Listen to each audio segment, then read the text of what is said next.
Uh, so I'm reacting to like the it's a very like funny technological experience because I can't see you all, but I'm looking into the camera. So I'll just introduce myself to everyone.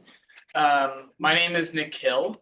I'm with Resist US-Led War movement and our local Seattle chapter, and a part of the UW Cut Ties with Boeing campaign.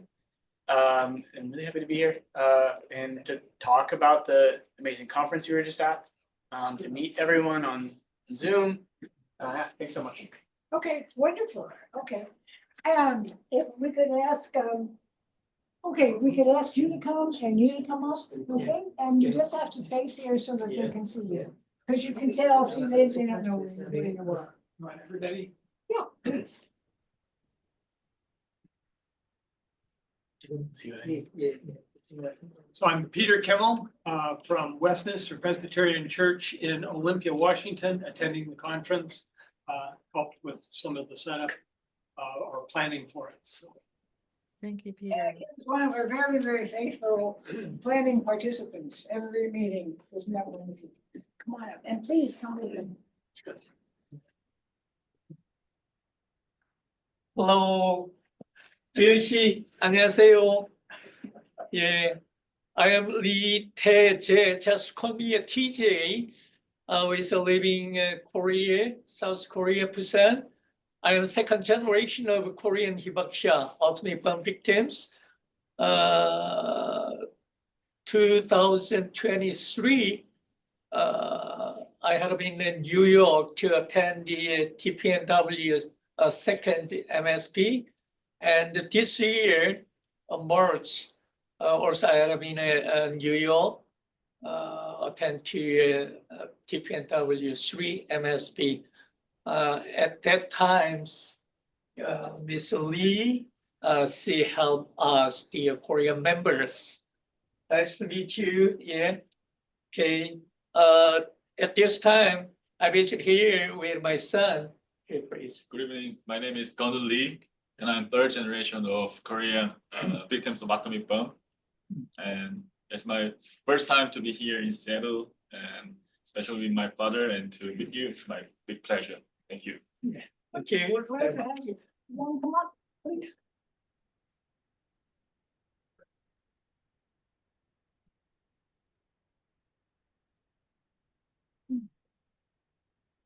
I'm just about here, but you, yeah. Hello, my name is Jeff Browning, and I'm a former peacemaking advocate for the Presbytery of San Jose and a retired campus minister. And he's from Olympia, Washington. No, yes.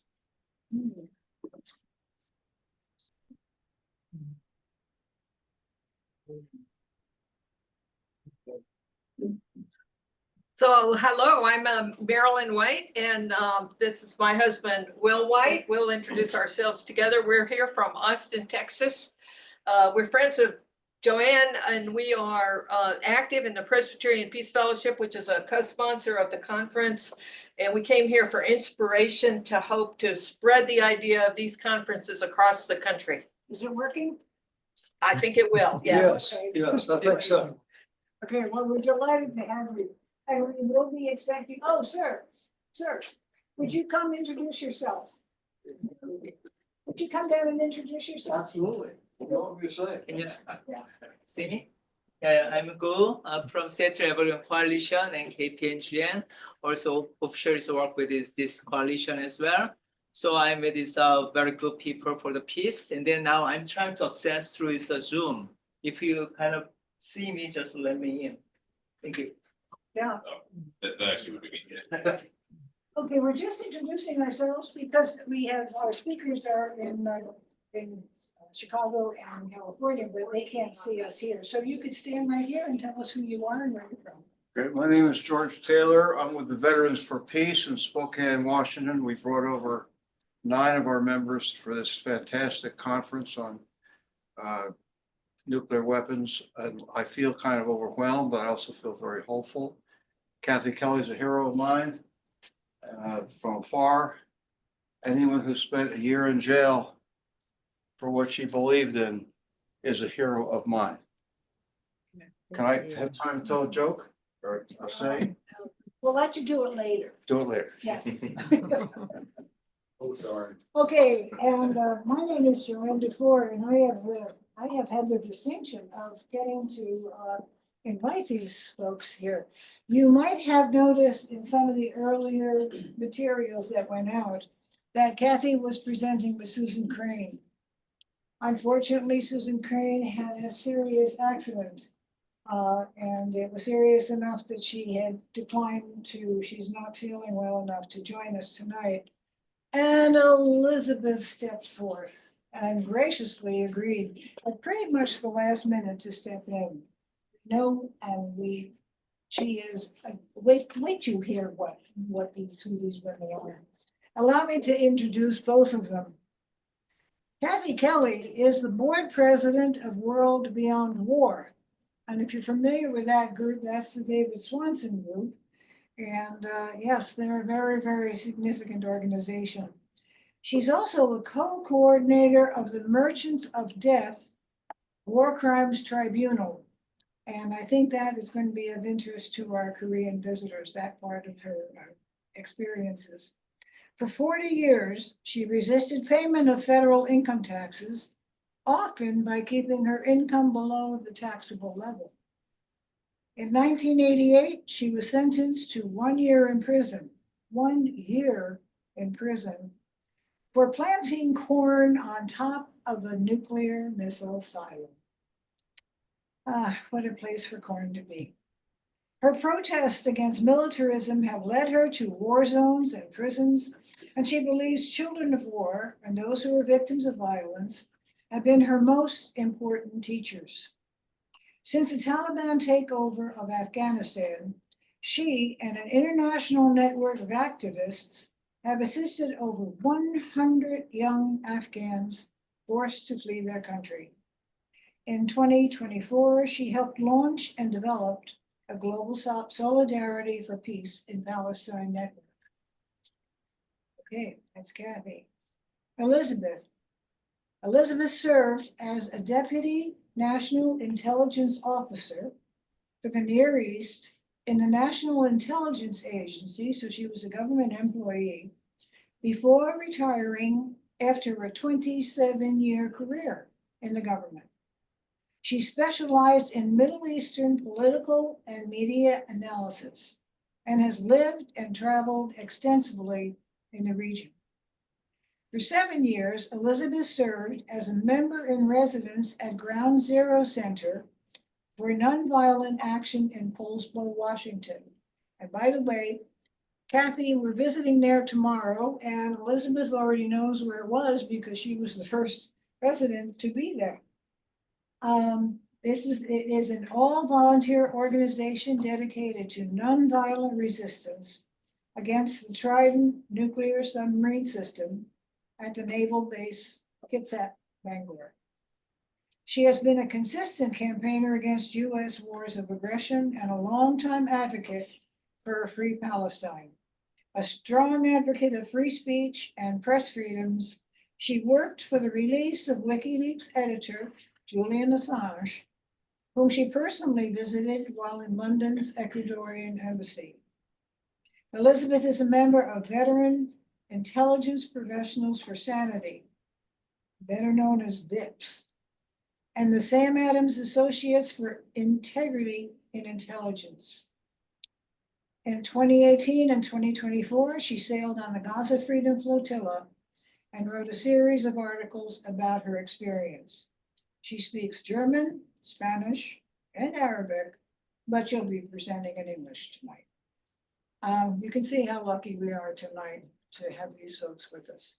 So I will sit down because they have their plans all scheduled, so we're here to enjoy that.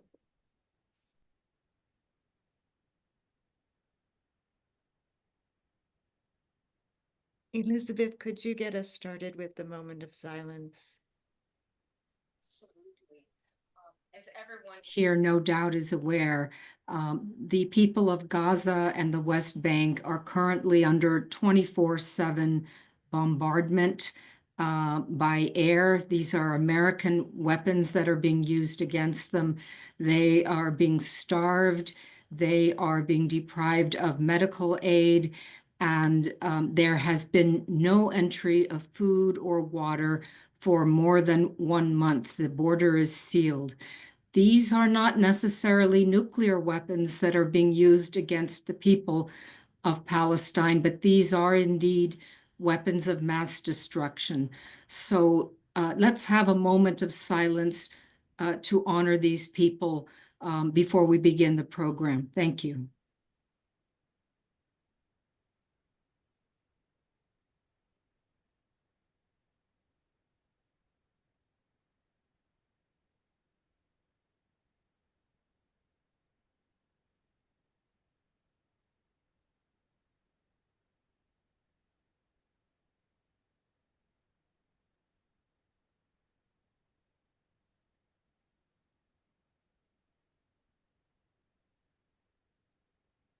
Thank you so much.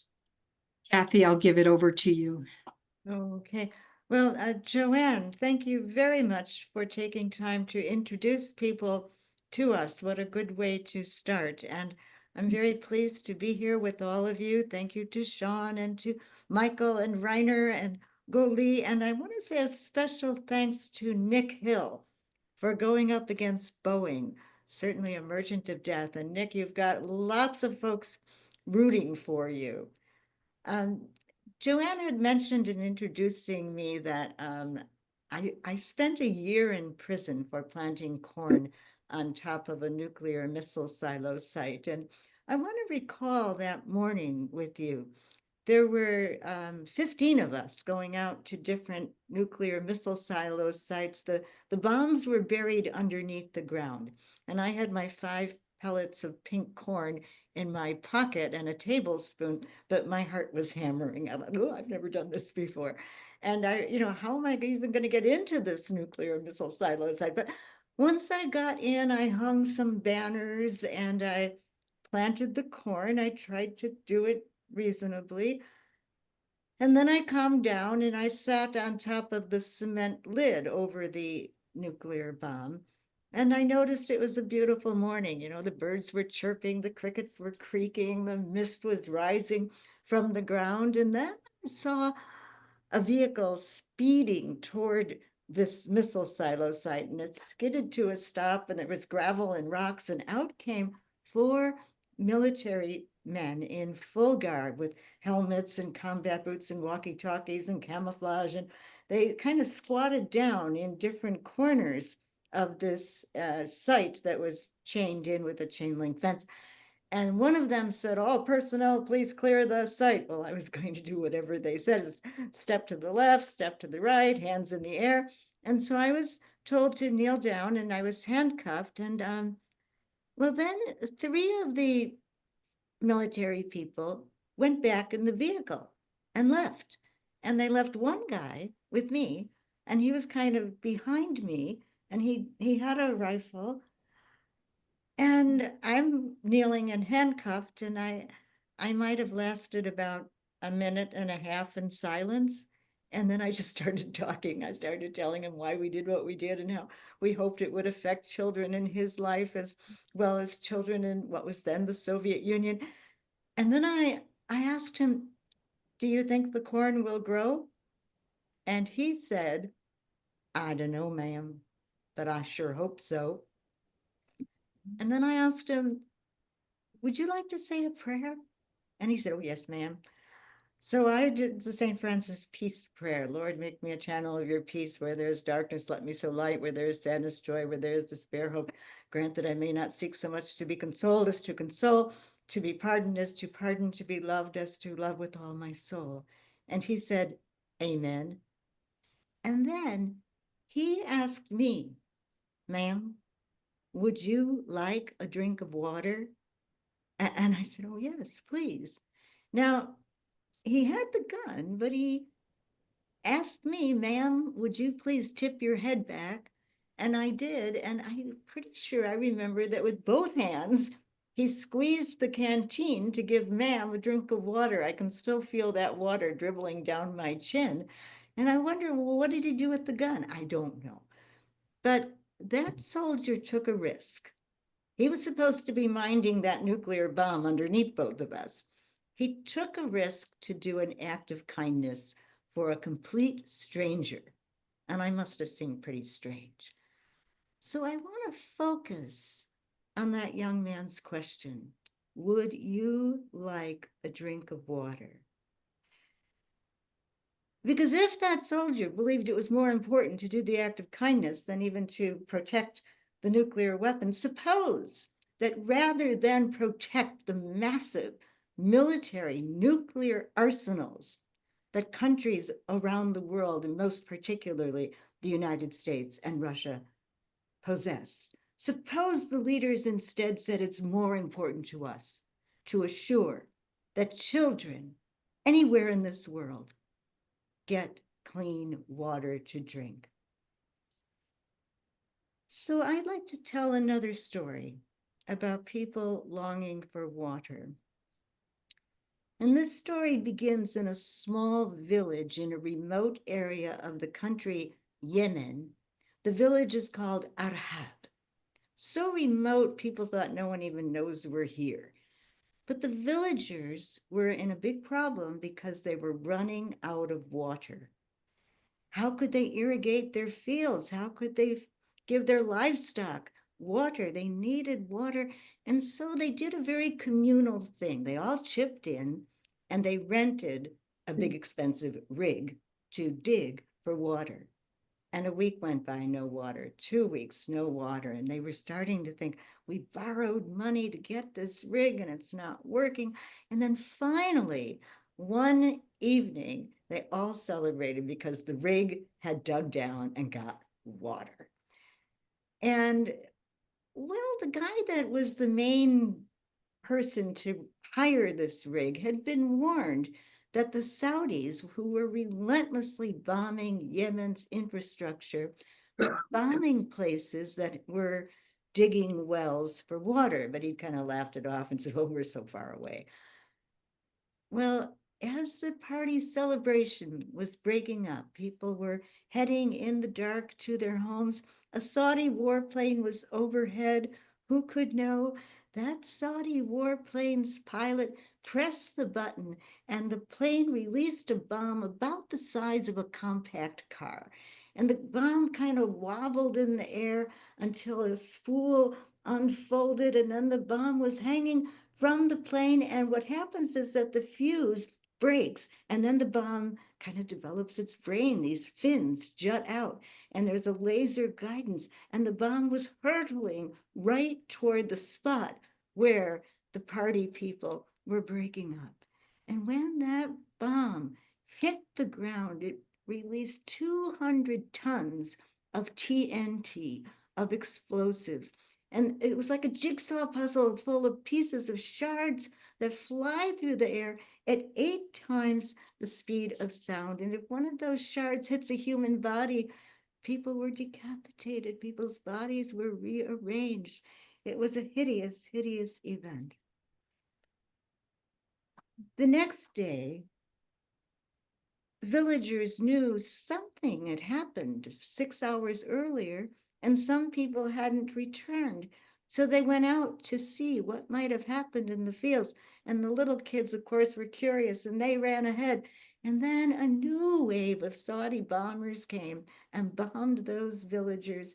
There were ultimately 42 people injured, 31 civilians killed, and 3 of them were children. Saudi Arabia has continually bombed spots in Yemen where rigs were being used to reach clean water, so much so that some wondered if the resulting lack of clean water contributed toward an epidemic of cholera in Yemen. But also the Saudis have bombed Yemen's bridges, its schools, its electrical facilities used to sanitize water. They bombed a school bus full of children, all the while using weapons provided by the United States.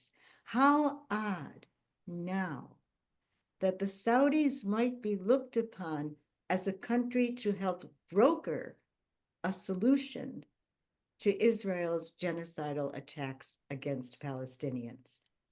And now, my friends, can we again turn our attention to people in Gaza at this very time, where children who have been sickened, starved, terrorized, maimed, orphaned, displaced, deprived of health care are now also deprived of clean water. And again, I want to hear that young soldier's question to me. Would you like a drink of water? Since March 2nd, Israel has blocked all food and humanitarian aid into Gaza and cut off electricity. Now that's since March 2nd, so that the last water desalination plant, the last plant to clean water, no longer functions. Now, I'd like to link these threats to nuclear threats by making two main points. In tunnels underground in the Negev Desert, at the Shimon Peres Nuclear Research Center, Israel continually develops its nuclear weapon arsenal.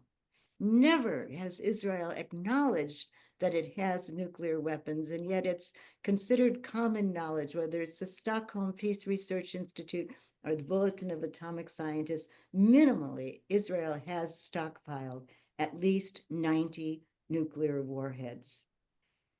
And as a nuclear armed state, Israel can threaten other states in the region. And Prime Minister Benjamin Netanyahu is constantly pressuring the United States to join with Israel to destroy the nuclear technology that Iran has.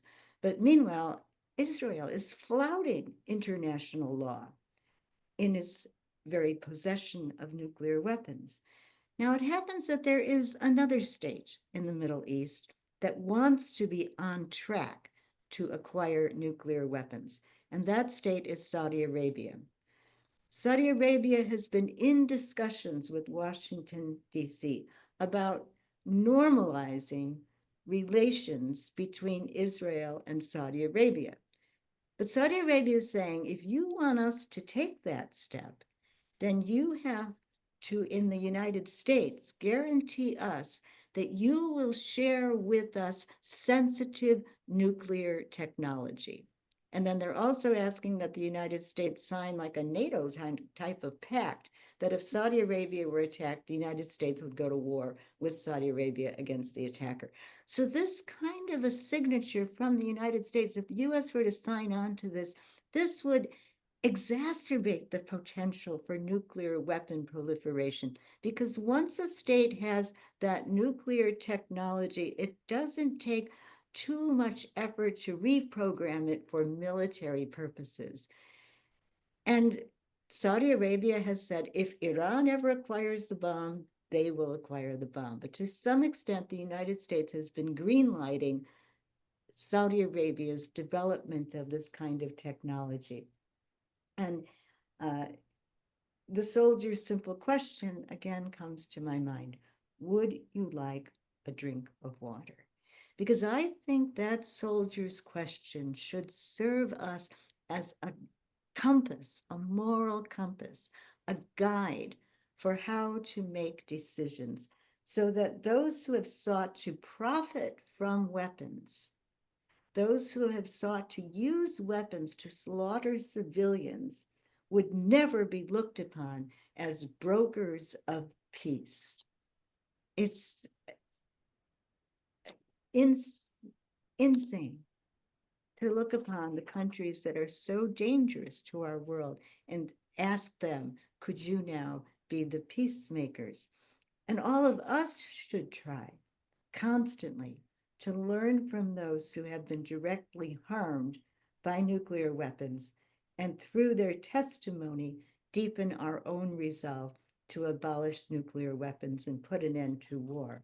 And in that regard, I'm so pleased that we have Goli and his son here with us, second and third generation survivors of atomic weapon blasts. I know JC has been interpreting for people all around the world and across the United States. And I am just wanting to say how grateful I am, excuse me, this is backwards, but how grateful I am for the International People's Tribunal to hold the US accountable for dropping atomic bombs.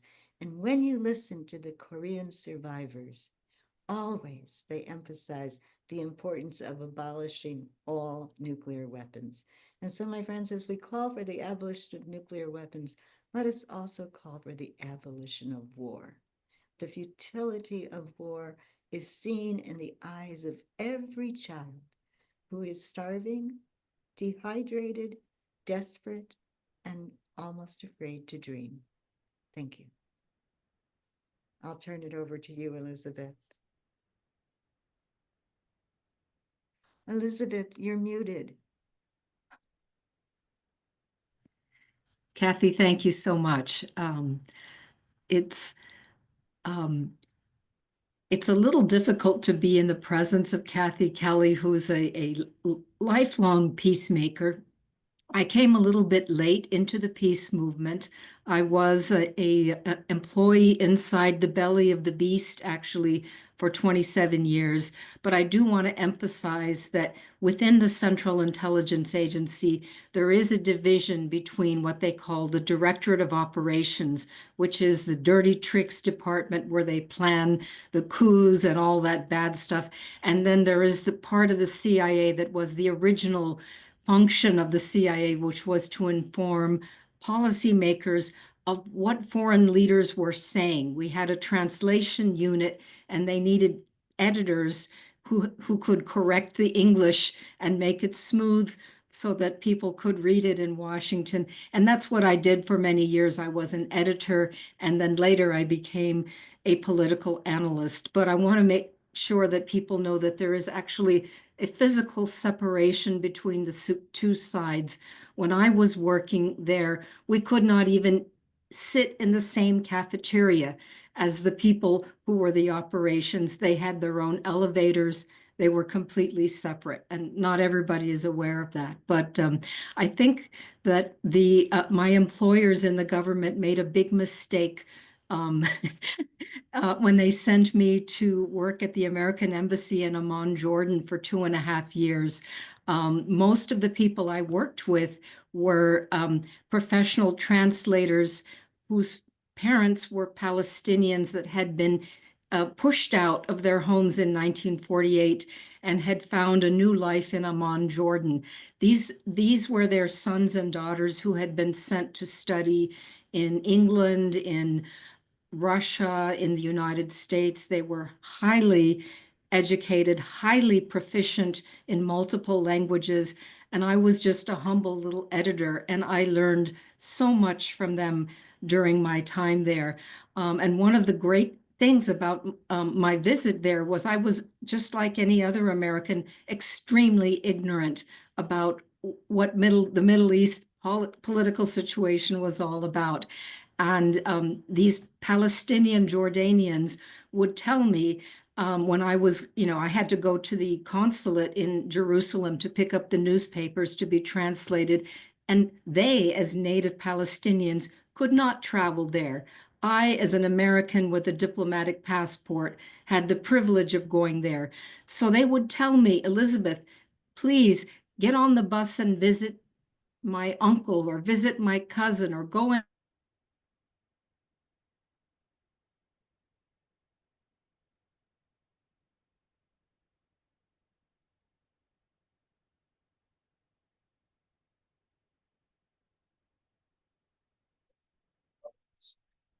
Yes.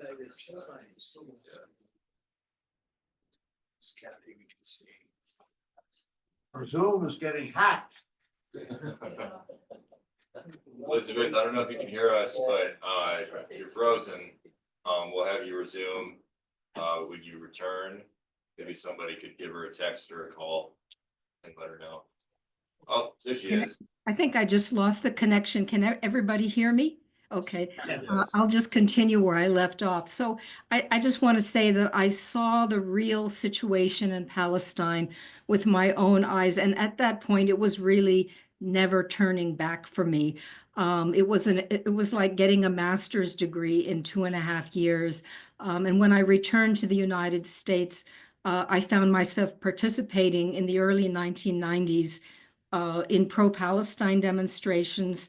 There were very, very few Palestinian Americans that would dare to show up during this time. It was mainly just white Americans, and even then, very few. I also, in 2007, I found myself, while still employed there in the government, I found myself in Kennebunkport, Maine, protesting the US wars in Iraq and Afghanistan.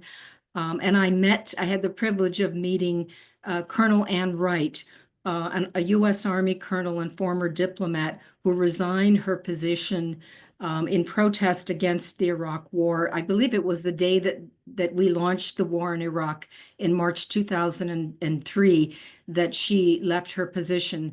I met Cindy Sheehan, the mother of Casey Sheehan, and I realized that these were the people that I felt I had common cause with. And I had several crises of conscience, and I ended up staying inside because people said, Elizabeth, we need people like you on the inside.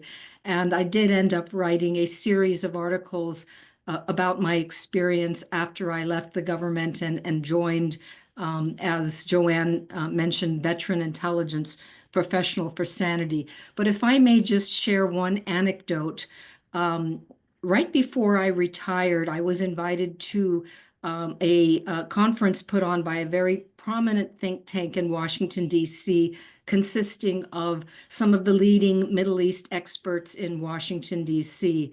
And at that conference, they were discussing the 2008-2009 Operation Cast-led attack that Israel launched on Gaza, which I think cost 1,300 civilian lives in Gaza. And when the death toll of the Palestinians was mentioned, one of the panelists just kind of smiled enigmatically in just a funny way. And he remarked to the audience, it's a shame, but every once in a while you got to mow the lawn. And the reaction to that comment was laughter in the room. And these were people who were sort of the most prominent Middle East experts. And there was just this light tittering of laughter that made me sick to my stomach. And I remember vowing to myself at that moment that I would not forget this and that I would write about it someday. And I did. And if anyone is interested, you can Google my name and Consortium News, and my articles will come up. But I just want to thank Kathy for inviting me to partner with her in this conference. I know there's no way I can fill the shoes of the wonderful Susan Crane, but thank you all very much for being here today and for your interest in conscience and courage and nuclear weapons. Thank you.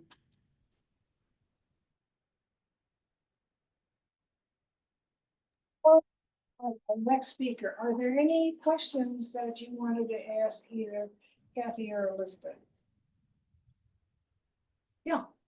I wanted to ask Kathy, what sustained you during the year that you were in prison? Where did you find your inner strength? Okay, could you hear that question? I did, and thank you for that question. Well, prisons are no joking matter, but I have to tell you that I taught in Catholic girls' high schools long enough in the 70s that I sort of had the hang of going to prison in some ways. No talking in the hallways. Where's your pass? Where's your uniform? But I don't know where they keep the bad sisters. I've been in maximum security prison, minimum security prison, county jails. I've never met a woman prisoner that I thought was frightening. I met beautiful women. I met mothers longing to be with their children. I met women with great courage because it's hard, you make a phone call and you talk with your child and you know you're not going to see that child for the child's birthday or the next holiday. And, sometimes you'd hear a mother saying, Mama's going to tickle your feet, baby. And then the woman hangs up and she leaves the phone call, tears coursing down her cheeks. And then she has to put herself together and face the rest of the day and the rest of the week and the rest of the month and the rest of the year. So prisons are so very, very wearying. And I saw how people helped one another, how they helped one another get through. And sometimes it was the prisoners helping the guards, believe it or not. So it was a world of imprisoned beauty. I don't want to see anyone go to prison. I'm so glad that Nick Hill is working on the campaign with regard to Boeing. And I think that, there are war criminals and a lot of them are running militaries and big military corporations. I'd love to see people rehabilitated. I don't want to see them go to prison. But I certainly don't think that the people filling the prisons in the United States are the ones who pose the greatest threats to our society. The greatest threats come from the nuclear weapons, all of the ways that we're sort of hurtling toward ecological collapse, and the little we do in terms of stopping the potential for pandemics while we pour the resources into more and more and more weapons. And that's what should frighten us, not the people that are going before the judges and getting these long sentences. And many of them were the people who kind of got the least resources in our society in the first place. Oh, I could never have learned these kinds of things from a book. But if you get I inside follow of a up by prison, asking, should we all go to jail in order to accomplish this mission? well, we shouldn't be afraid of what authorities can threaten us with. I probably shouldn't say that as lightly now as I might have said it before Donald Trump entered into office. But I think we should catch courage from one another. I wanted to ask the first time I think I met Kathy. She was talking about the People's Tribunal, and she recommended this book. It's called People's Tribunal and International Law. Do you remember recommending that? And then I heard her speak about it. I had no idea what a People's Tribunal was. But when she held this up, this is a follow-up action. So I wonder if you could tell us a little bit about, for people who are not familiar with people's tribunals, and certainly after we do talk about this, we'll be asking you to share your experiences, okay? But Kathy, I wonder if now you could address this part as well as your own experience in the tribunal that you headed. Well, I think about Nick and the students that are part of Resist and that are challenging Boeing. And I want you to know that after World War I in the United States, there was a senator, Senator Nye, NYE. He held 200 hearings, putting the people like our crowd that's running Boeing today, putting them in front of the Senate to answer questions about how much profit did they make during World War I, and how had their weapons helped drag the United States into World War I?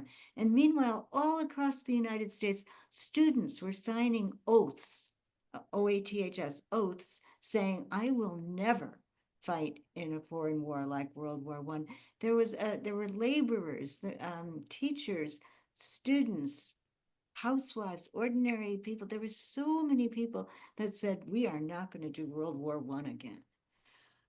So that kind of a movement existed, and they were going to move toward, a tribunal But then the weapon making companies fought back.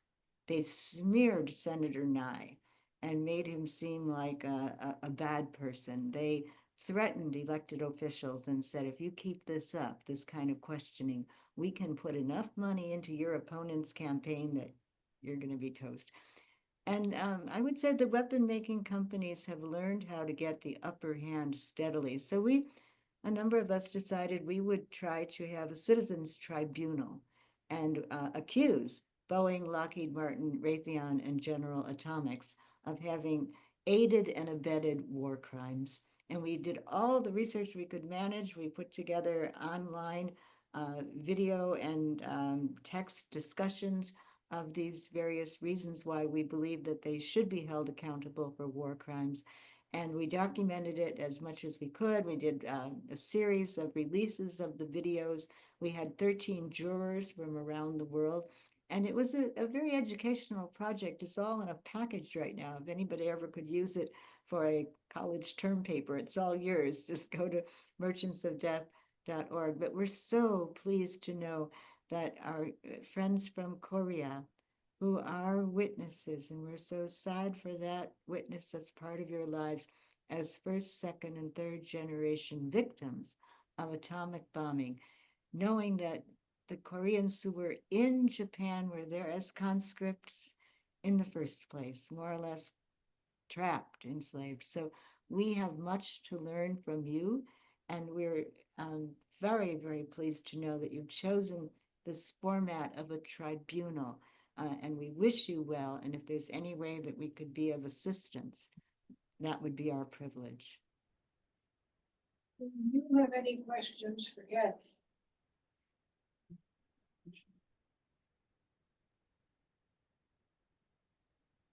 Well, actually, to me, frankly, I don't have much information regarding kind of People's Tribunal on Korean kind of victim, atomic bomb victims. Probably some Mr. Lee, Dr. Lee, or Juhyun has a better idea. So as a kind of his audience, I want to listen from you, kind of with how far and then how you start with this kind of with Korean kind of issues.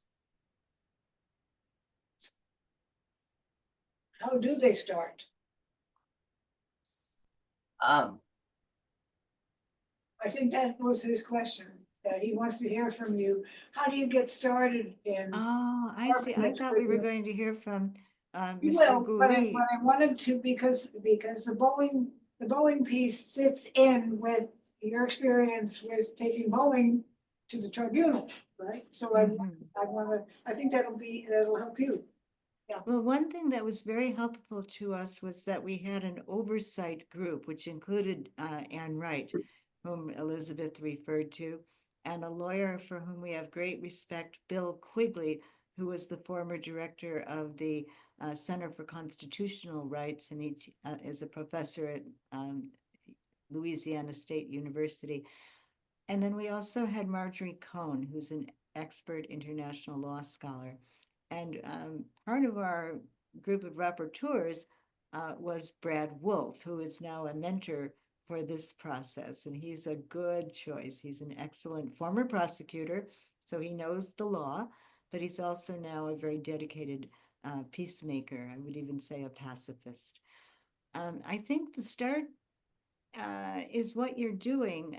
Simultaneously reach out to other people, but also collect your information.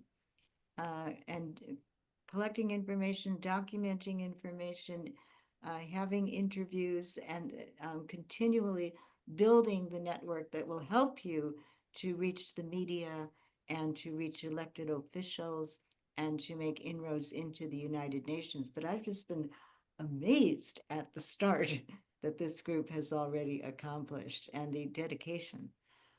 So it's a lot of work. But you get to rub shoulders with some of the finest people in the world. And I'm sure that with the Hibaksha and others who know that your cause is just, you will continually meet good people and supportive people.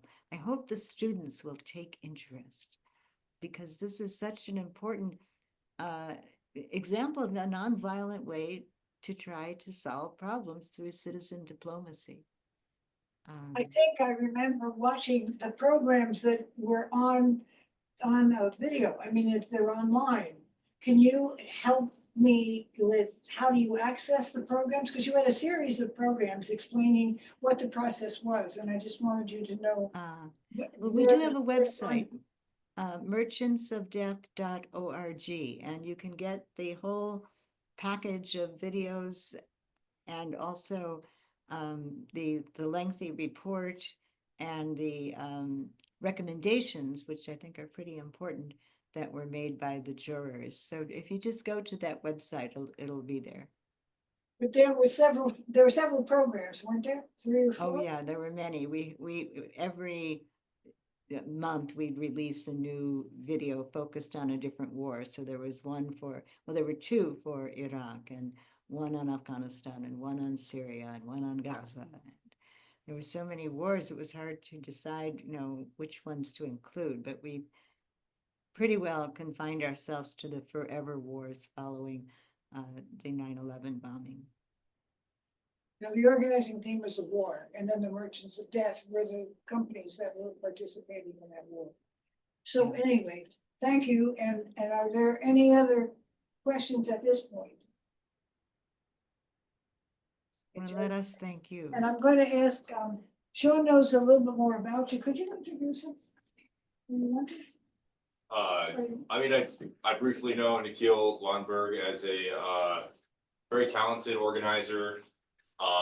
He's a member of Resist US-led War Seattle.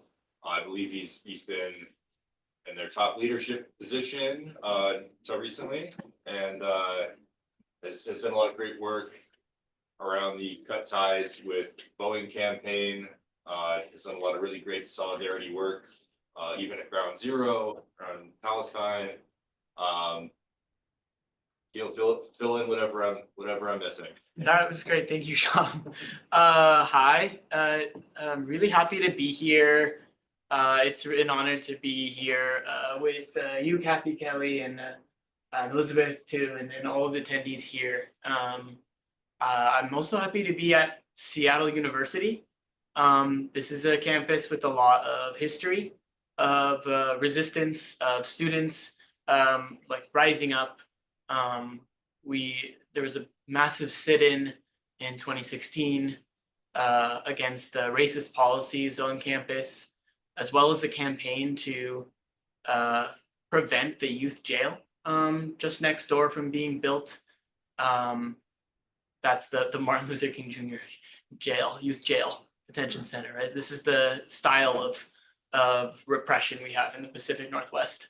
It's the same. It's the stolen land of the Duwamish people. It's the stolen land of the Coast Salish people. And I think that was echoed throughout the conference today, is that the fight against nuclear weapons is in partnership with those who are impacted, those victims of the nuclear bombings in Hiroshima and Nagasaki, in testings in Marshall Islands, and in West Africa and Sahara Desert, and in Southwest. So I want to also take a moment to talk about the conference that we just attended. I think today I was here to talk about our UW Cut Ties with Boeing campaign, what the Resist US-led War movement is, a little bit about what the student movement is up to, and I'm going to get to that. But just want to take in the really incredible conference over 2 days with multiple workshops and panels that Washington Against Nuclear Weapons and all of the endorsing orgs put on. The theme, rebuilding the anti-nuclear weapons movement together, felt very echoed throughout the weekend in sharing of lessons across generations and across different movements, hearing the victories from those out in Spokane passing the resolution against nuclear weapons, the struggle of students against Boeing on UW campus, and then of course the long legacy and history of the movement to abolish nuclear weapons that brought us back from the brink and is striving to do so again. I think sort of the theme that I want to work with here is like, how do we learn from our history? How do we learn from each other to rebuild a movement to build just peace, to build peace with justice, where we're not just all of the time scrambling between crises and living in a constant state of fear, but all peoples around the world have access to food and healthcare, water, livelihood, the resources that generate their society.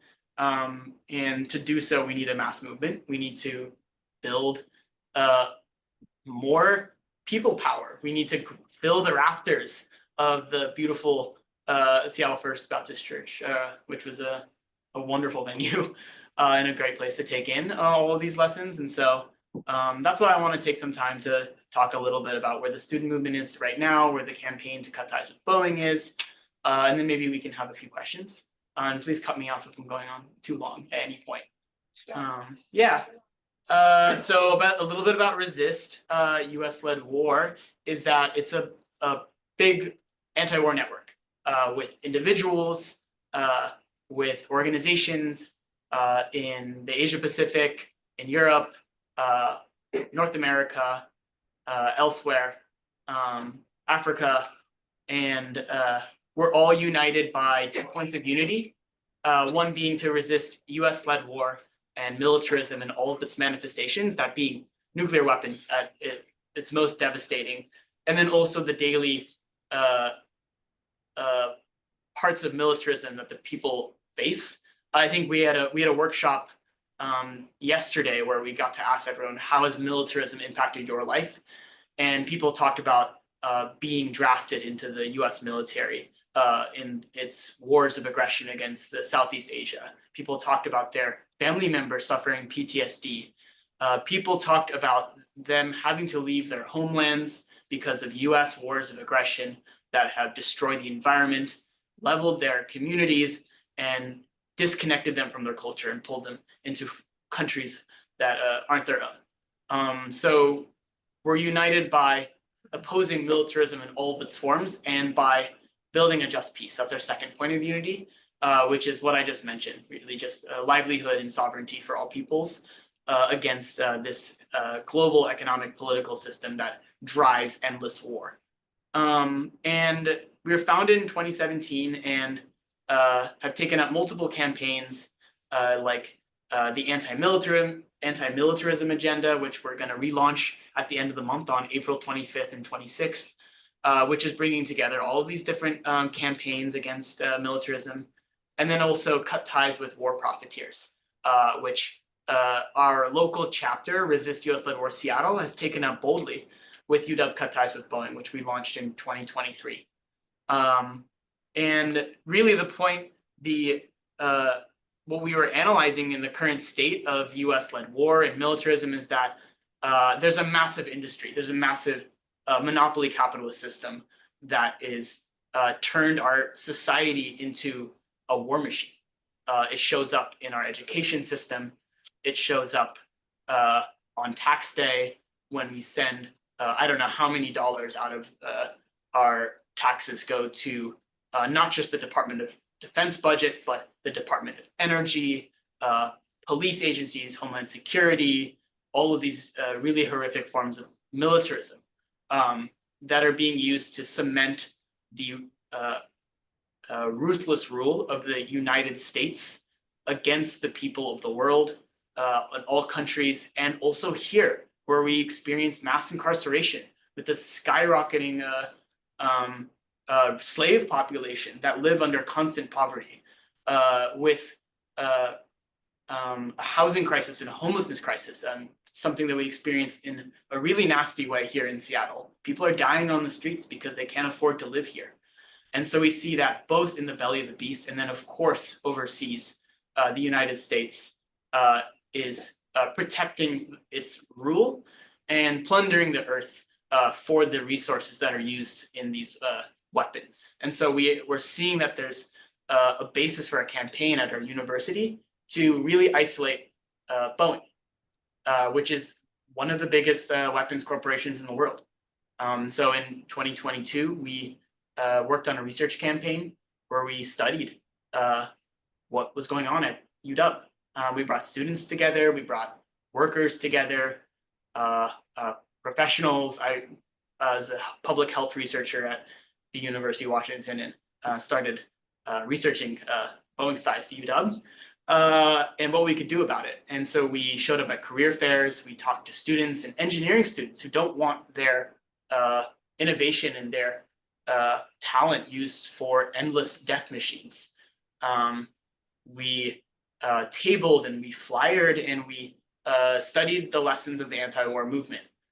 So in our first quarter on campus in fall of 2022, we held a series of film screenings alongside Veterans for Peace, museum exhibition that honored the legacy of GI resistance during the US aggression in Vietnam. So Veterans for Peace taught us all about the peace movement, all about the legacy of resistance in our area. We learned about the coffee shops outside of Joint Base Lewis McChord, which today plays a massive role in US militarism, and then also played a role in which GIs were flying on the base about opposing the war. And when they held readings and screenings and concerts, tours, and a whole lot more, including like sabotaging military equipment and engaging in peaceful nonviolent resistance, leaving their posts and halting the war. And we saw that they joined up also with many movements. We learned about how actually the Black Liberation Movement played a huge role in ending the US war in Vietnam, that the Chicano movement, that the student movement, that civilians, many thousands and millions of people taking all sorts of actions, just talking to their families, their coworkers, and then actually holding big protests. And we also learned about the role of the Vietnamese people, especially. So we linked with peoples that tell an even fuller story of what change is possible when we connect our movements. The truth is that the Vietnamese people liberated themselves from US aggression in their country, and that they were supported by a mass movement. And so as we started to campaign against Boeing, we wanted to make clear that there's an economic system, and that US-led war is at the root of the current crisis that is racking the earth. And for my generation, I mean, we grew up during the global war on terror, right? Many of us are born after 9/11 and have seen, I mean, upwards of 5 million people killed over a certain span in Iraq and Afghanistan, and many millions more displaced, an entire society leveled by all-out war from the US, as well as the existential threat of the climate crisis, right? Understanding that fossil fuel corporations, the military-industrial complex, all of these people were driving these crises that are facing our generation. And the weapons corporations like Boeing made a killing, I think around like $3 trillion netted over the course of this war, devastating war in Iraq for the top 5 weapons corporations. That does not begin to count the many trillions of dollars from private investment firms, from real estate companies, oil companies, the whole ruling class of the United States pocketing trillions of dollars while people all around the world suffer from US aggression. And for us, we are also seeing the opportunities to really resurge and link up with the broader peace movement and the pro-Palestine movement, right? After October of 2023, so many people took to the streets all across the world: London, Yemen, New York, and then of course here in Seattle, in the thousands every week. And at UW, that looked like students walking out of their classes, demanding UW cut ties with Boeing, demanding UW divest from Israel, having weeks-long encampments in the middle of the Quad to ensure that the university comes to the table to meet those demands. And that's what we did. We camped out and held space, and we studied, and we played music, and we talked about how unconscionable the US-backed war crimes in Gaza were. And we also shared the truth, right? The truth is that Gaza has been under economic blockade for 18 years. The Palestinian people have been experiencing the Nakba for 77 years this year. That the truth is that Israel is a proxy fascist state created and backed by the United States for profit, for the billionaire class. And it has been that way all this time. And that the Palestinian people deserve to have the right to return. They deserve their land. They deserve their dignity. And that as anti-war activists, as young people, we really needed to stand with them. And we need to stand with them continuously.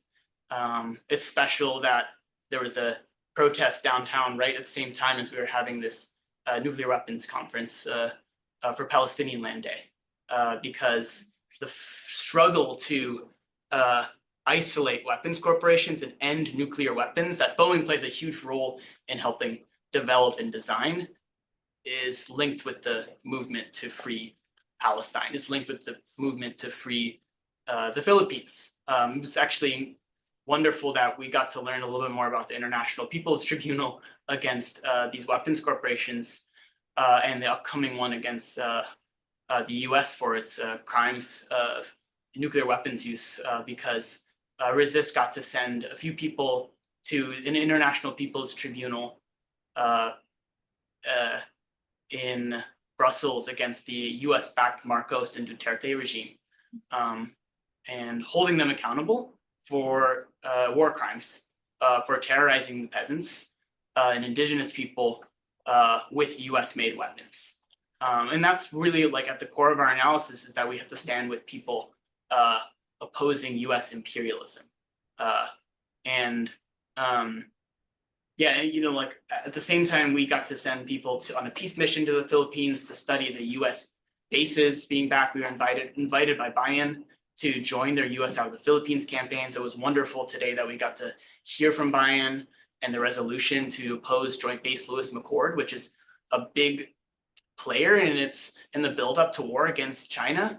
That the US is like playing with the lives of millions of people in the region with endless war games like Freedom Multi Shield that concluded last month with the upcoming Balikatan exercises, the biannual war games in occupied Hawaii, the Rim of the Pacific exercises. And so for us to build a peace movement, we have to, we have to take it up with our senators and our Congress people, and we have to talk to our coworkers and take up these local struggles against Representative Adam Smith here, against the Seattle U administration, against the UW administration, Boeing, Joint Base Lewis McChord, and we have to link with the movement to end US imperialism, the root cause of all of these crises. It's such an honor to have been able to participate in this conference and to be just an active part of rebuilding the anti-nuclear movement. And I want to give a few plugs for what Resist US-Led War Seattle has been up to, and then I'd love to hear from folks if they have questions. Yeah, this has been our inaugural Cherry Blossom Sakura Anti-Militarism Month. Roughly 200,000 people come to the University of Washington every spring to look at the cherry blossom bloom. And we know that this is a bloom that happens all around the North Pacific and in Japan and Jeju and Okinawa, and that we want to uplift the fact that while UW is pretending to be this tourism site and this wonderful institution and bringing in tourists, that students are here telling the truth that the university is participating in militarizing these countries and in lining the pockets of the Boeing CEOs by selling out the education of UW students. And so we've been flyering and tabling the entire month. We're holding a teach-in on the role of artificial intelligence and Boeing, Microsoft, and Google at UW on Thursday. We'll be celebrating Palestinian Prisoners Day at Cherry Street Village on Friday the 18th. We'll be having Earth Week with the climate groups next week or 2 weeks from now. And then, of course, we'll be marching on May 1st, International Workers' Day, because we know that the anti-war movement has to be with the working class. Yeah, that's what we're up to. And I'll close out there. Thank you so much.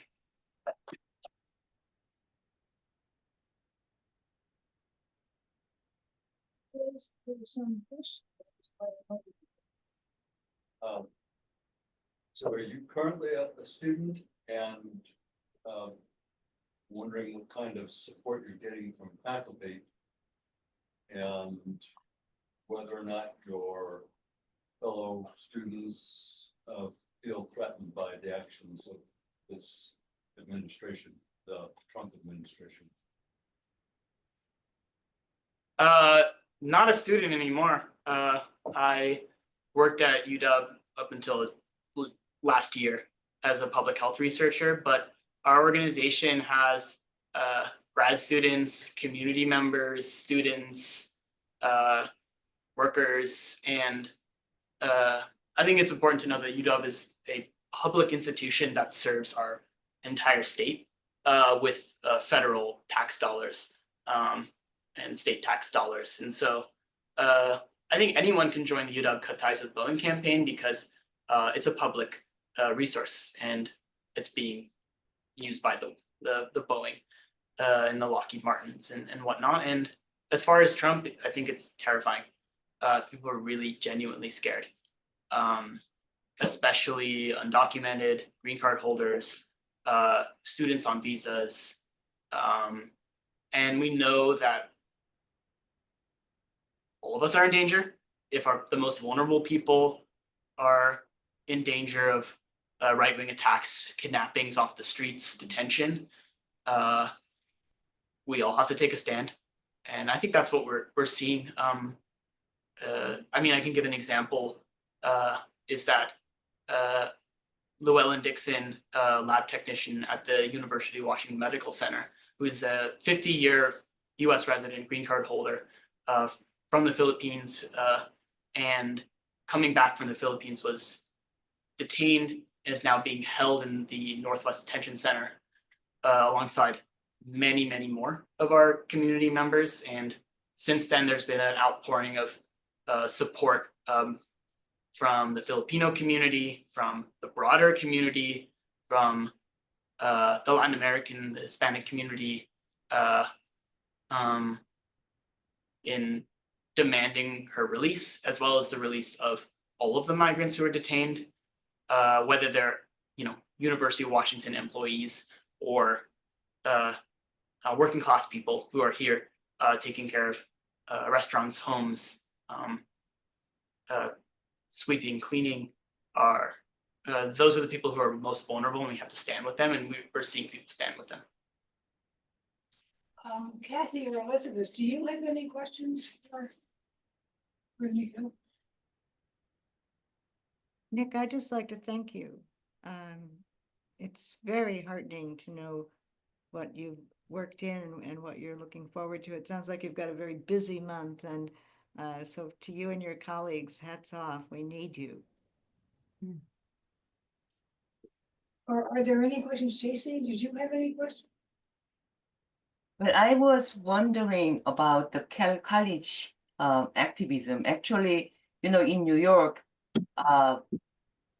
Mahmoud Khalil and Yoon Seo-jang, because their pro-Palestinian demonstration, they are Mahmoud Khalil, I think, was decided to be deported. The immigration judge just ruled that he can be deported, and then Yoon Seo-jang who's also a Columbia student who participated in a pro-Palestinian rally, was her permanent residency was revoked by the State Department.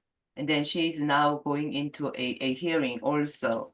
But then a lot of community activists and supporters are like, you know, we are trying to come together. But in Seattle, like, you know, there are a lot of other, I'm sure, permanent residency or like, you know, the people who are sort of marginalized already and does not have a legal protection as much as other US citizens.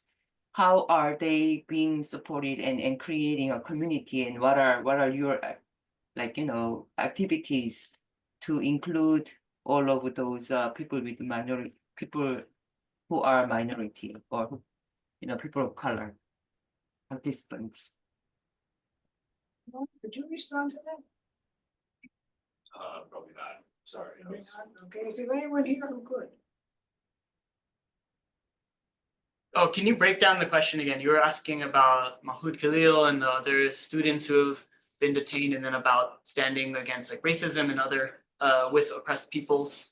But I guess first, if there is a similar problems under the Trump administration, is first question, I guess, you know, around the school activism or around the college activism.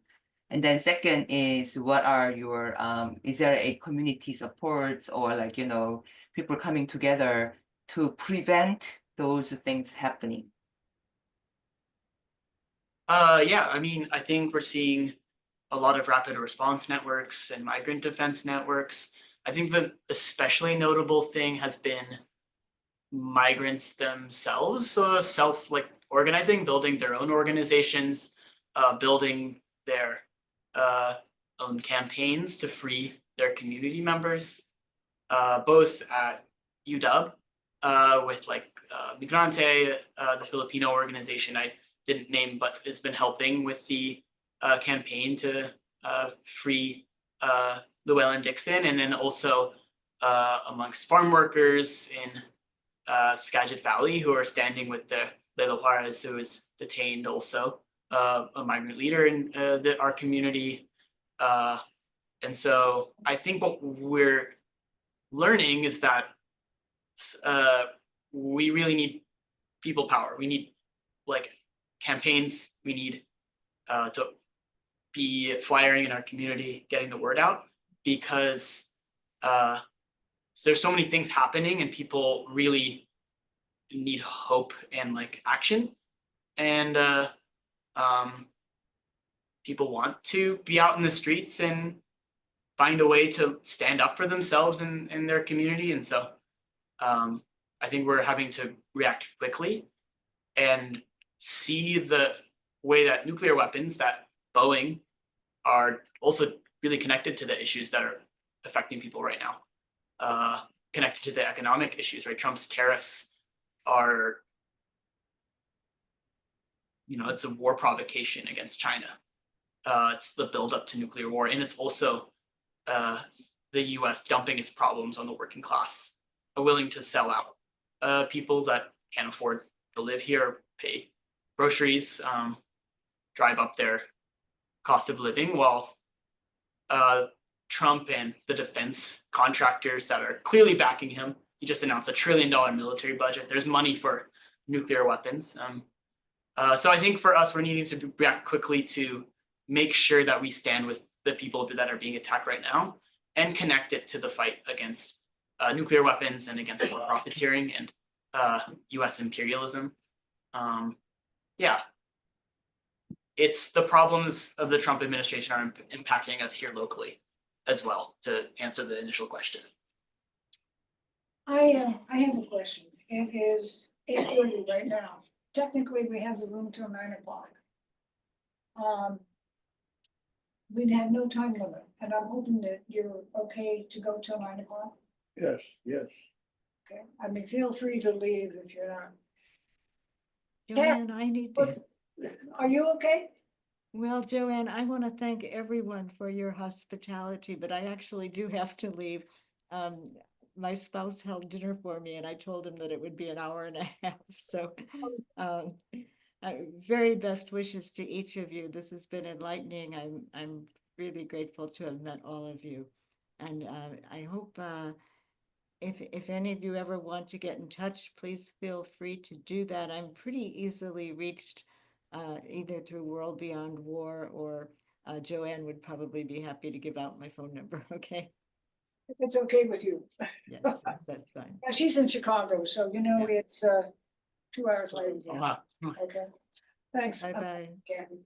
Elizabeth, did you want to stay or do you have to bow out too? Oh, you're muted. Thank you, Joanne. I am very interested to hear what the Hibakusha group has to say. So I will stay for as long as I can. Okay, well, I had 2 plans, okay? One is to, Kathy briefly mentioned this and Gu asked a question about this. The International People's Tribunal, this came from the UN, I picked it up because there was a Korean group at the UN. The International People's Tribunal to hold US accountable for dropping A-bombs. So could you tell us how this started? And that's one piece that I would like to plan. The second piece, if it's all right with you, the title that Kathy had provided was Conscience, Courage, and the Journey Beyond Nukes. I wouldn't be surprised if there are here first person expressions of your own courage, your own conscience, your own action. And I would like to give you time to be able to talk about that. It might have been years ago, it might have been recently, but I would like to throw that open to you. And with that, you know, hearing from our Korean friends and then hearing from many of you who I felt like maybe at this point in my life, yeah, I have a little bit of courage because I did XYZ. And so that would be the plan. Is that okay with you? Yeah. Okay, let's start with Gu or Dr. Lee. I don't know who wants to explain this. Well, so frankly, again, I'm not that familiar to this kind of process. But I think it's Dr. Lee has this more kind of knowledge, and also as Ju-young in this New York City, she joined. But I think it's one thing I want to kind of tell you is the courage. I learned this time Dr. Lee is his father. He starts kind of support kind of against the kind of Japanese government regarding his kind of kind of victimized by his A-bomb. So kind of that's his courage. Then start from courage. Now he kind of work for this kind of anti-nuke work, and then kind of starts generation with his son. So I kind of hand over to his mic to him, maybe kind of listen to his kind of some experience, again, kind of from his father and his son.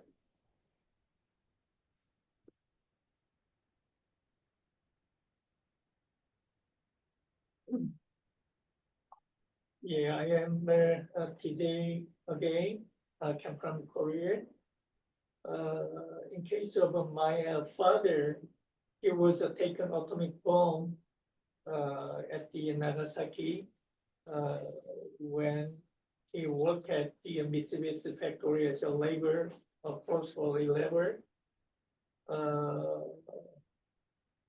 In 1945, the 6th August and the 9th August, Hiroshima and the Nagasaki atomic bomb are victims of about 740,000. But almost 30%, 100,000 was Korean, exactly 13%. But now the Korean 1,600 alive. But in Japan, in Japanese, 100,000 alive nowadays. Almost victims of the 10% is Korean.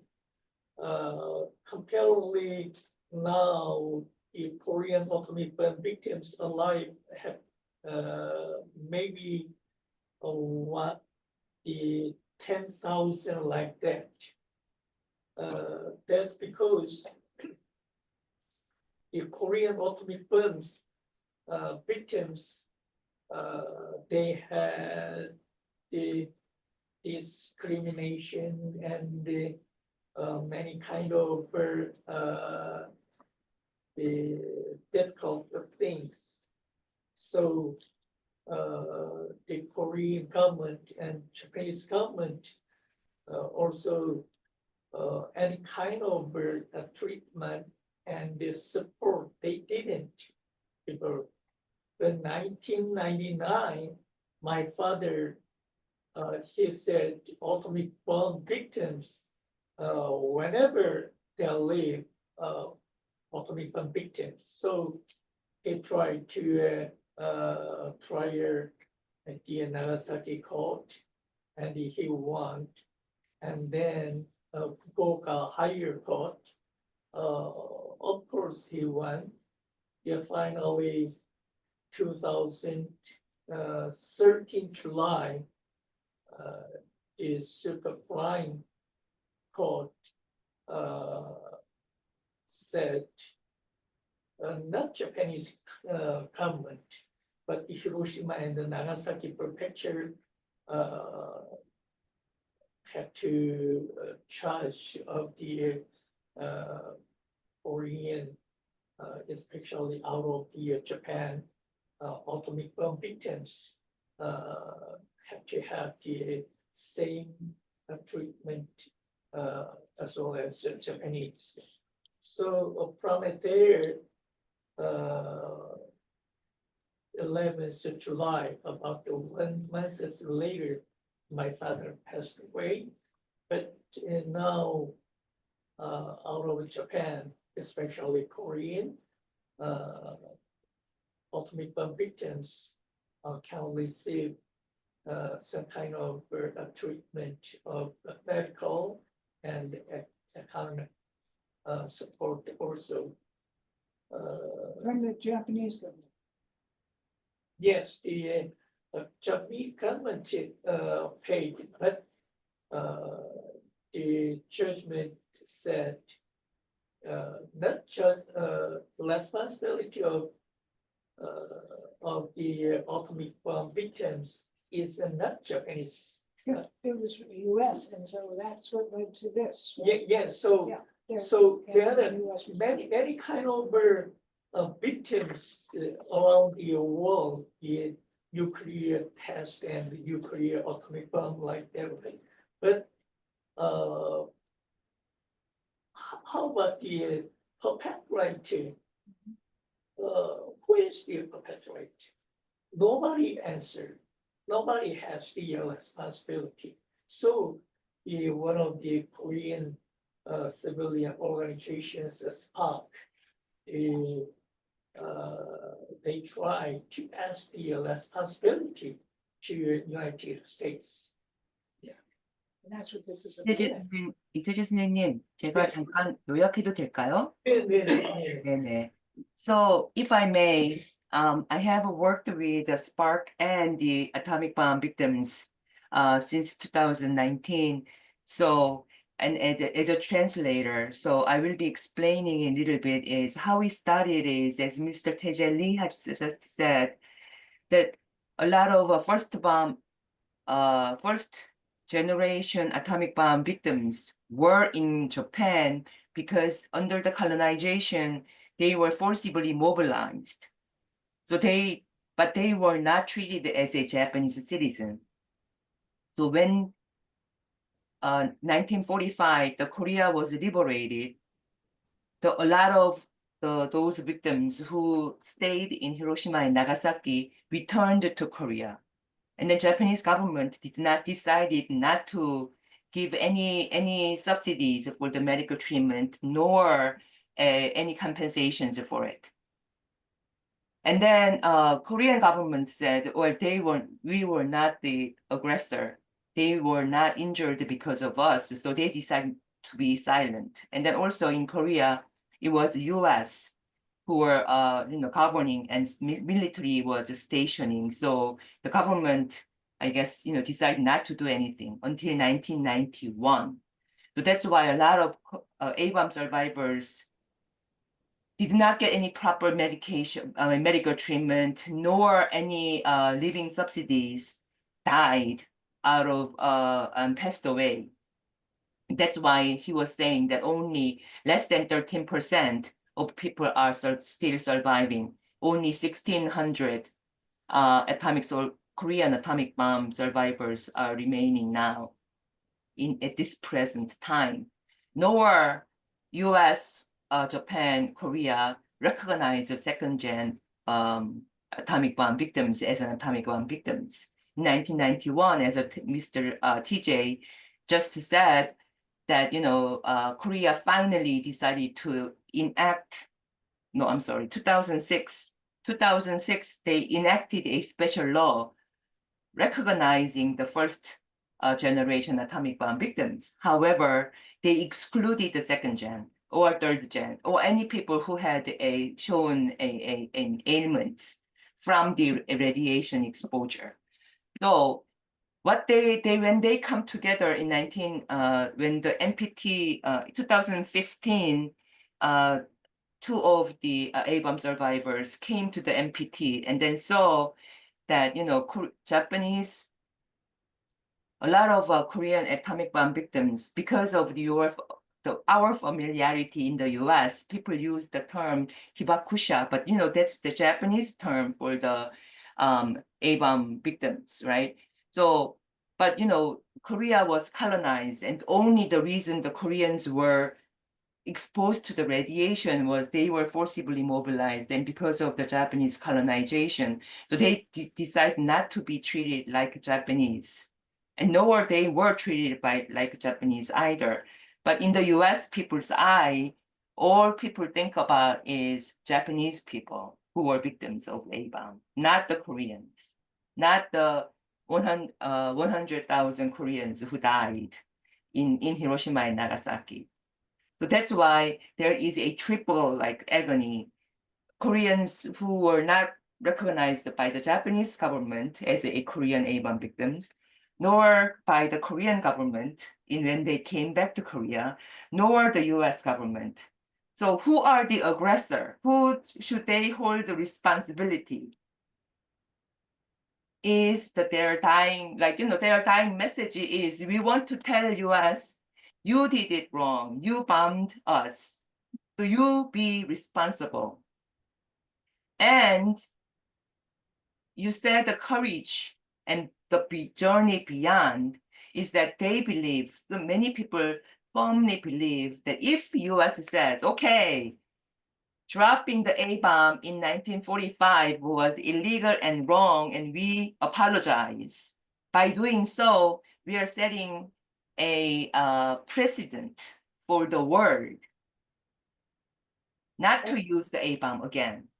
It's a more of combining the people's story, TJ's father's story, and also Konu's story, all these, 3 generations of the family, and 1,600 people like them who are more suffering. I mean, TJ thankfully did not really suffer so much an ailment, but there are so many people we have who's shown so many birth defects and problems, due from their exposure, their parents' exposure to the radiation. So we want to protect them. And by doing so, we think that we are moving the world and public opinions towards the nuclear-free world. And that's why some of the A-bomb survivors decided to be the plaintiff and wanted to sue US government. But it's not an actual litigation because, US's indemnification clause frees the US government. We cannot really bring a lawsuit here. So that's why as Kathy mentioned, that we brought it as a people's tribunal, people's international tribunal, and Marjorie Cohn or Richard Falk, renowned U.S. scholars are with us, Charles Marksley, and Solidarity for Peace and Unification of Korea, an organization who's working against the nuclear weapons in general, are also partnering with them. And then we decided to bring this ABOM tribunal against the US, to hold the US accountable for the 1945 atomic bombing. So we are trying to prove that at the time, as an international law, as it stands in 1945, it was already illegal. And we are going to bring it in next year, 2016, most likely in April, in time with the NPT review conference. And then we want to do it in near UN. And we are looking for a partnering organization. Many organizations are already registered as a partners. So like, organizations like a Peace Action, and organizations like Vets for Peace, as you all mentioned, and other organizations, major US peace organizations are already partnering with us. And then we are also looking for a US committee. So Brad Worth and I. I'm going to ask because I was hoping that we could hear from some of the other folks in here too. Oh, So yes, that's right, that's right. Very helpful with your explanation. I think we do understand what's happening. However, there are others of you in here, and I want to ask, do you want to share your acts of courage with us? And we'll ask, if you do, could you keep it to no more than a 5-minute explanation? Okay, would you like to share? Well, I'd like to share, but I'd also like to react a little bit. This conference has educated me so much, and this piece of Nagasaki, Hiroshima, which we've just covered, I was completely unaware of until this conference. Okay. And I'm wondering if this could relate to a nuclear-free Korean peninsula. This issue, this horrible, I was unaware of any Koreans who died in Nagasaki and Hiroshima until today. And his presentation, it's in my heart. Now, how can we share with us something that you personally have engaged in that you wanted to share? I think that we're a bunch of activists here. And so we want to hear other stories of courage. Well, I'll just keep it to a minute. Okay. I was arrested 5 years ago with 5 other veterans for peace, blocking an oil train in Spokane, Washington. This was a very carefully planned civil disobedience, and when you do direct, nonviolent civil disobedience, as Kathy said earlier, it has to be very well planned. You don't sit down in the middle of Los Angeles traffic with a sign saying no nukes. That is not an effective civil disobedience. What is when many people are involved, and we had 6 and we hoped others would join us, but we were all arrested, and we succeeded at the end of the day in achieving a defense called the necessity defense. How many of you have heard of the necessity defense? It's a legal term that you can use at trial, and a judge can admit that you may use the necessity defense if what you did in breaking the law was necessary for the higher good. And a Republican judge granted us the necessity defense. So that is now precedent, and we can use that in future civil disobedience actions. So Journey Beyond Nukes accomplished something from that action. So thank you for that. Do you have something to share? No, we want to listen. You want to listen? Okay. How about you? Do you have anything you want to share? I'm okay, thanks. You're okay, okay. Yes. Okay. Gentleman in the last row, is there something you'd like to share? I don't have anything in particular except gratitude for the courage and capacity, you know, I was listening to Nikhil and JC just now, you know, the articulation of what the specific need is and as Kathy was also mentioning, the way in which one stands directly in front of what can often feel like, especially today as we look at the current administration, like a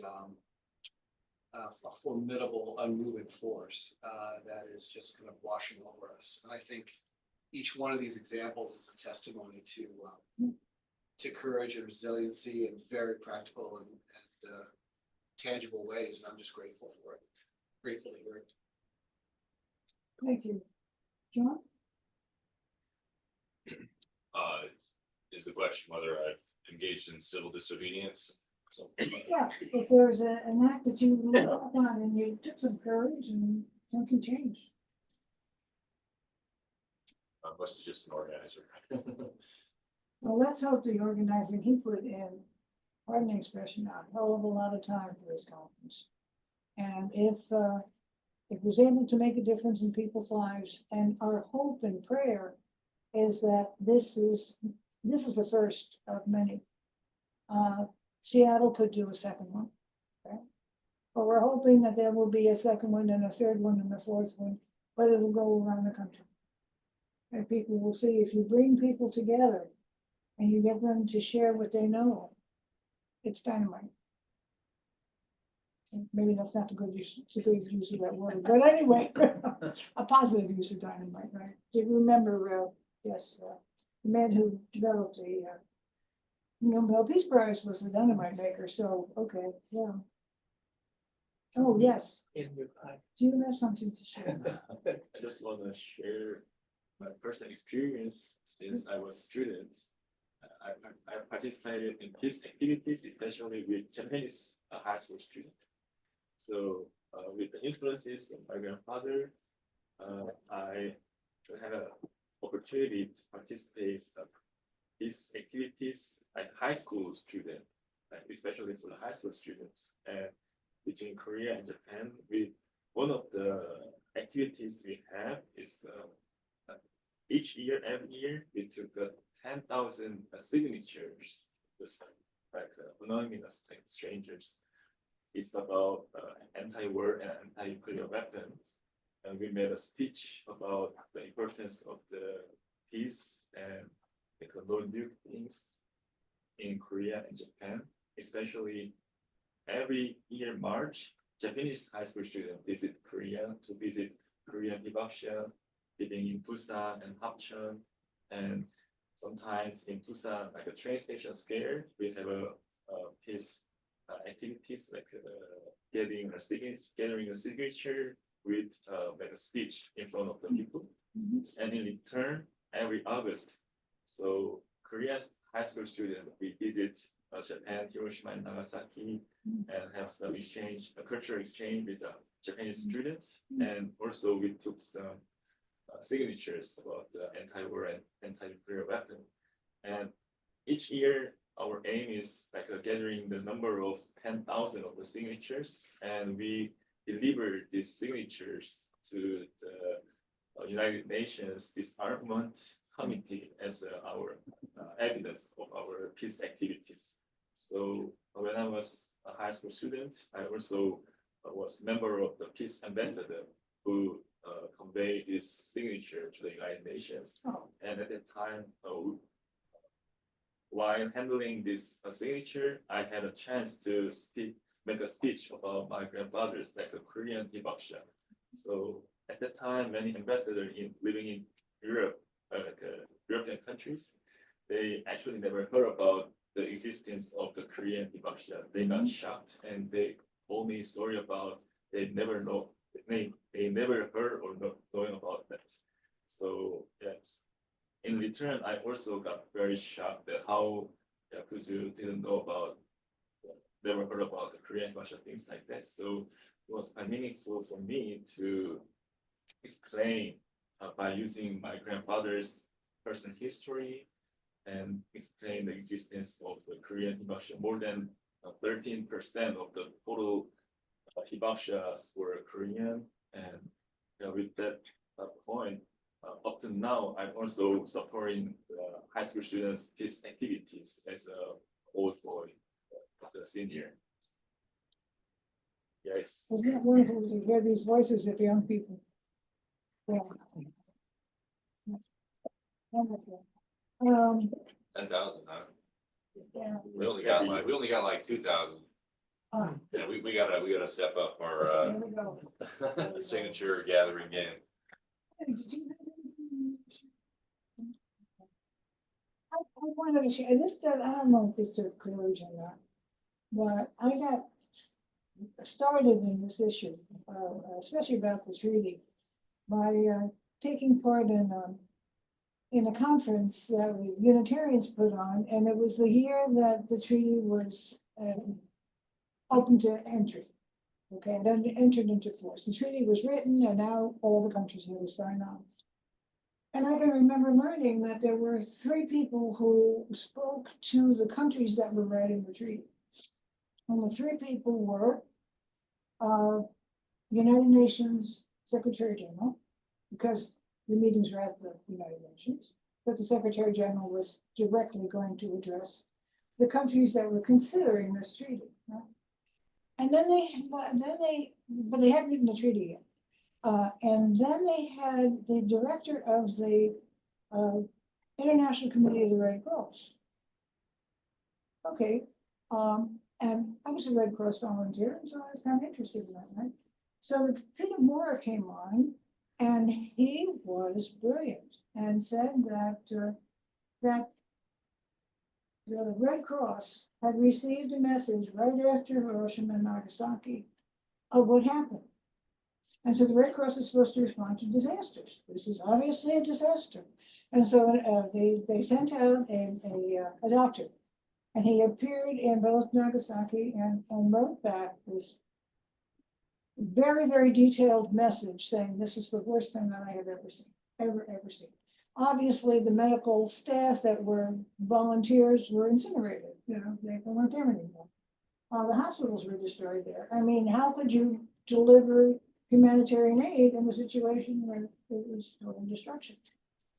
So that moves the International Committee of the Red Cross within a week to declare that they are totally against nuclear weapons as an organization.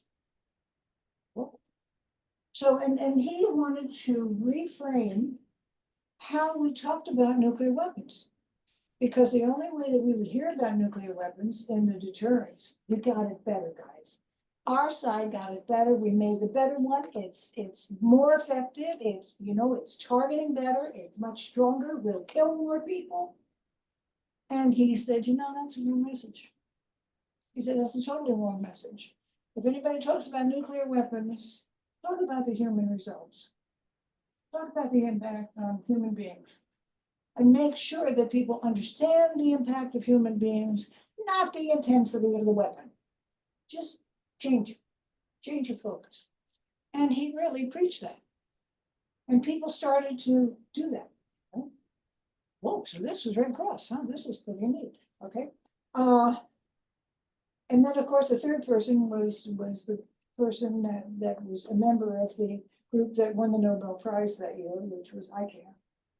And so, okay, those were the trio that spoke to the countries that kept on coming back to these meetings. Should we have a treaty to eliminate these weapons or not? Okay. All right, meanwhile, I was a trainer for the international humanitarian law. Okay, and what did that mean? Well, it had a little section in there that explains all about how humanitarian law and how it works. And of course, nuclear weapons are in total violation of humanitarian law, because you're supposed to only target military targets. Well, those were not military targets, right? So, okay, so I say, well, am I supposed to teach your script, or can I introduce some new information about the ICRC? All right, do I have? No, I have script. But you're not staff. That's one thing. You're a volunteer doing teaching, and we can't restrict what volunteers say. Oh, okay. So I started to teach about it.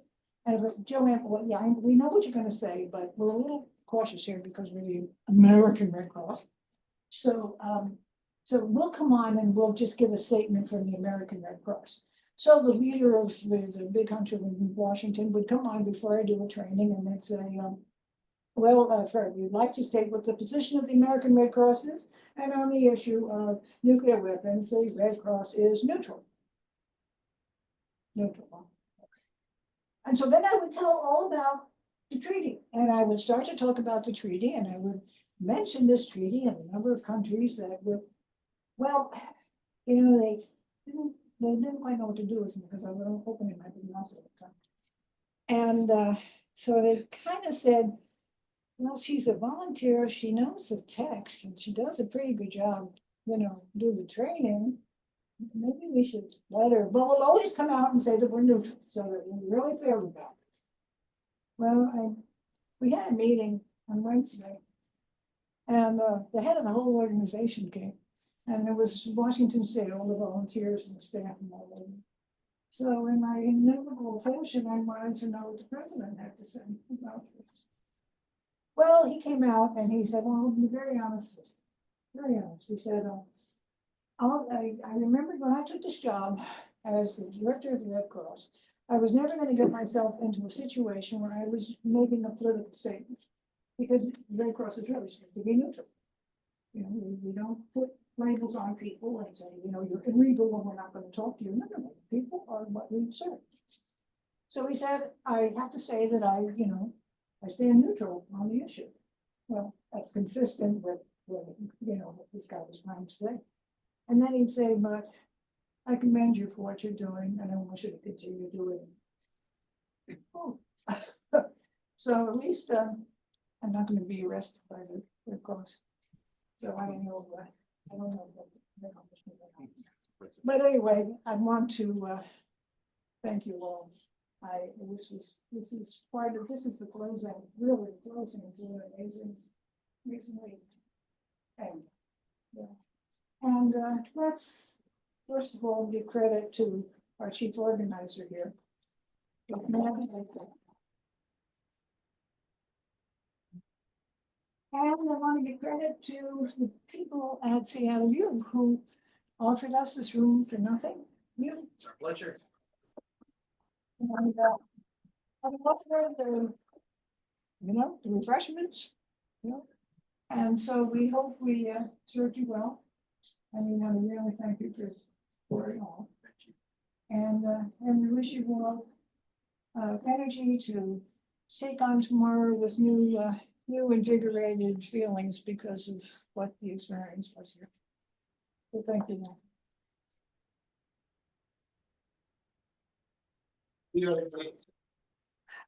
Thank you, Elizabeth. Thank you, everybody. Thank you all. Thanks, JC. 바이바이. Bye. 수고하세요, 이태재 선생님. 수고하세요, 건우 씨. 수고하세요. 이구님.